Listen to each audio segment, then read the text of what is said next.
Hello everyone, in today's mini lab, we will demonstrate the difference between passing an entire array and passing a primitive type array elements to a method.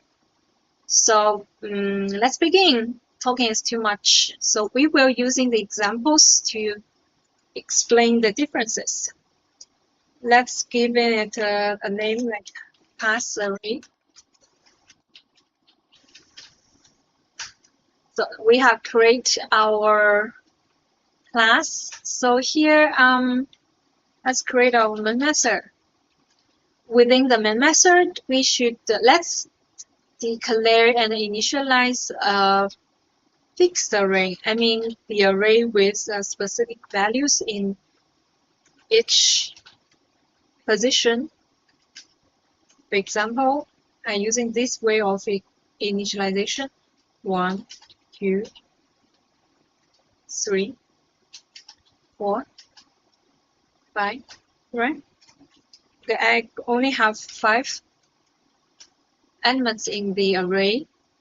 So next thing is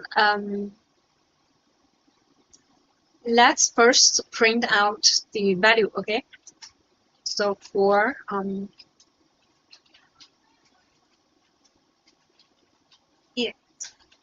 value in array, okay, let's first print it out. So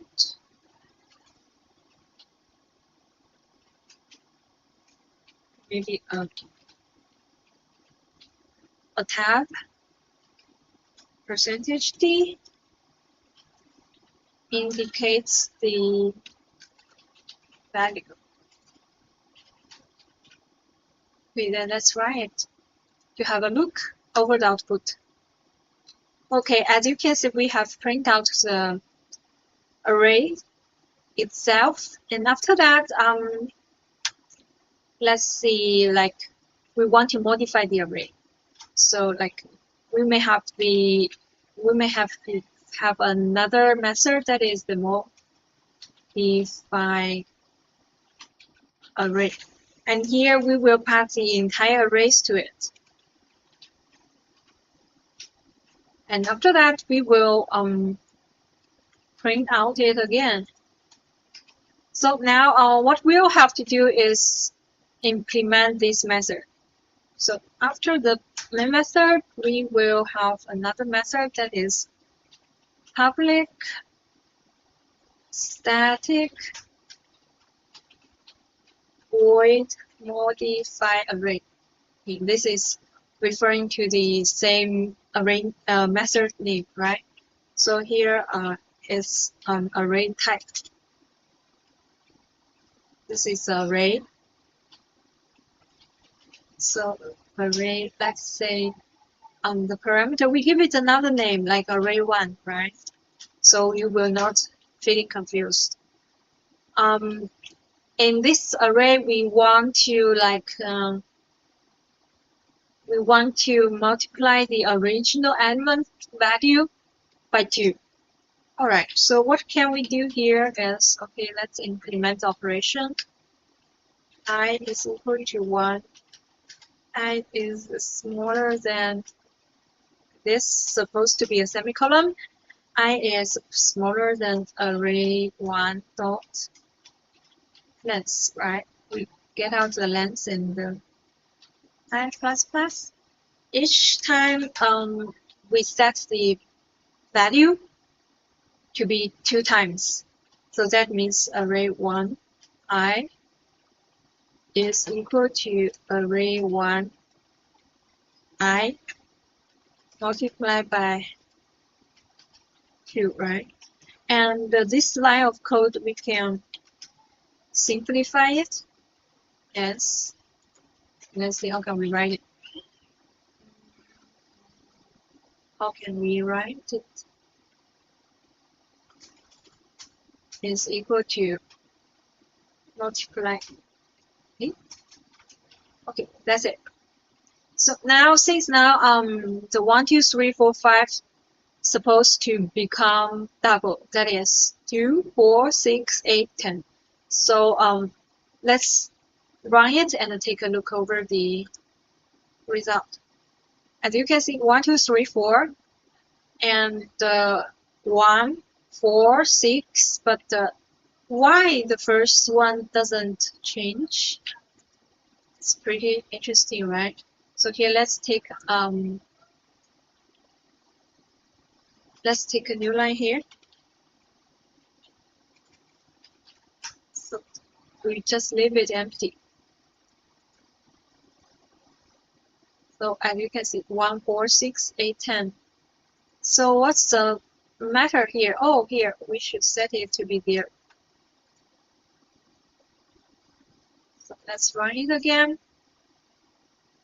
Now, as you can see, the second array is doubled, right?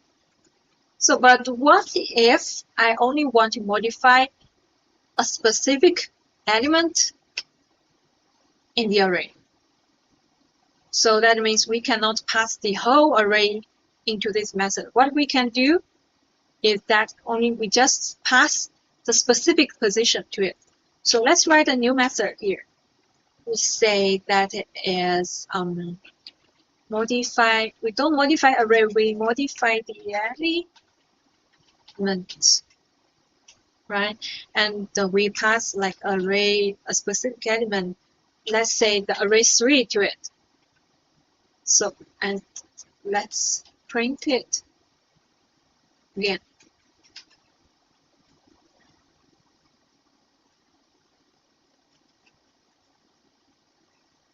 There's supposed to be a new line here.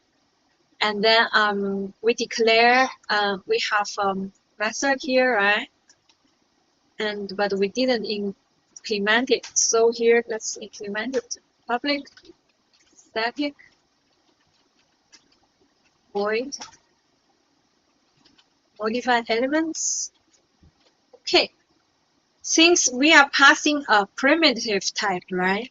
For array 3, it's supposed to be only one integer, right?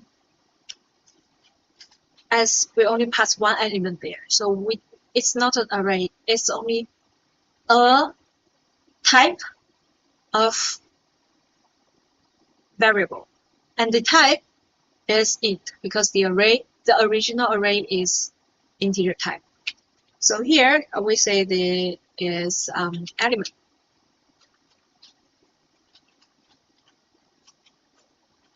Now, let's say we want to double the element again. So element multiplied by 2 again. And so we say we can have a sort.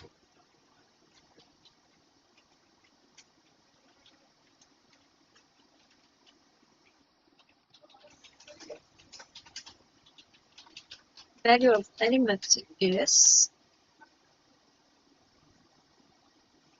%d, %n, element. So let's run our code to see what had happened to the modified elements and what is output of the current array. So let's run it. So as you can see, here it says value of element is 16. So 1, 2, 3, but 0, 1, 2, 3, 0, 1, 2, 3. Here is supposed to be 16, but currently we have, when we are printing out the whole array, it still returns the same thing before we change the element's value. Why? So we have to find a reason for that, right? In last semester, this is a question in the exam 3. So I'm not sure whether this will happen again in this semester, but you'll have to figure it out. There is a specific knowledge that is pretty important for you to understand. That is, Java is always passed by value. So what is passed by value?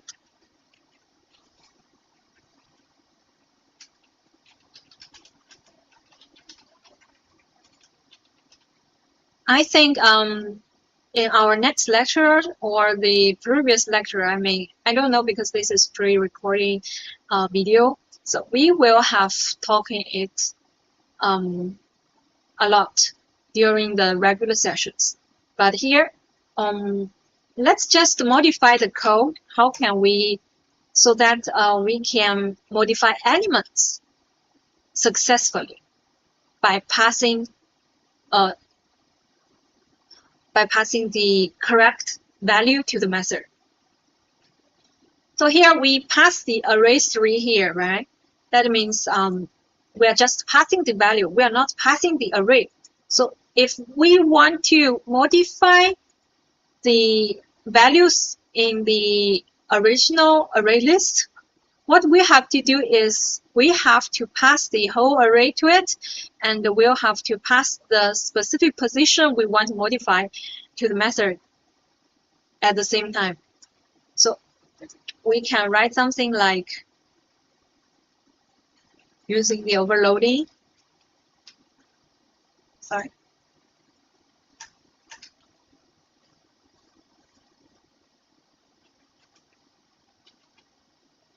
Like array, and we will have another integer that is the int index, and then in the array index we can make it to be double there.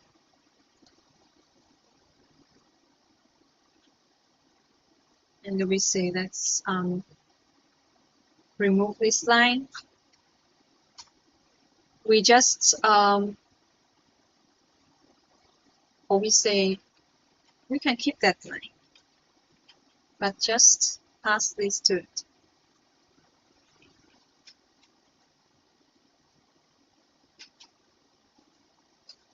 And then we can print out the new value of the array index there. And let's try here. So we will modify element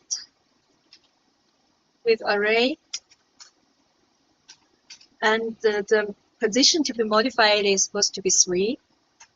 And after that, let's print out the array again. So let's write. So this time, as you can see, value of element is 16. And here, when we are printing out the original array again, in the third position, 0, 1, 2, 3, and here, the value has been successfully increased by 2 times, right? From 8 to 18th. So that is done with this mini lab, and I think you'll have to digest this code carefully, because I think in the exam 3, you will encounter some problems of the same type. And if you have any questions, you can post the thread in the discussion board, and I will reply to you at my earliest convenience. Thank you.